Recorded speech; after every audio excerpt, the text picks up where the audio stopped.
阿爸，聽講一嚟咗專家上來了。錯啊，我嚟咗專來聽小個人嘅透露啦。準分真是當認真。係啊，準分認真嘅全地，我想本地個人去好好經營。根本呢就是想讓你請教，做得幫忙測量我屋下嘅土地麼？做得啦，這係土地監界嘅業務。請問做得巡查測量我農地地內其中一些的土地嘅面積麼？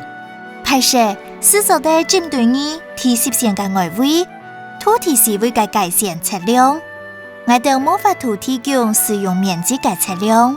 好，我知咧。你係土地所有權人麼？係我本人。這幾份資料先提供本人，當背都有注意事項本人做參考。好，請問判理土地監界嘅測量規費用辦算？土地監界係用每公頃為3000單位，每單位係新台幣4000元元。冇到1公頃嘅話，用1公頃來算。係講超過1公頃咯。超過1公頃嘅話，每增加半公頃就加收2000元元，增加冇到半公頃就算半公頃。係講面積超過10公頃，就按照實際需要計算。提醒你記得要買界墩哦。我了解，是夢兒。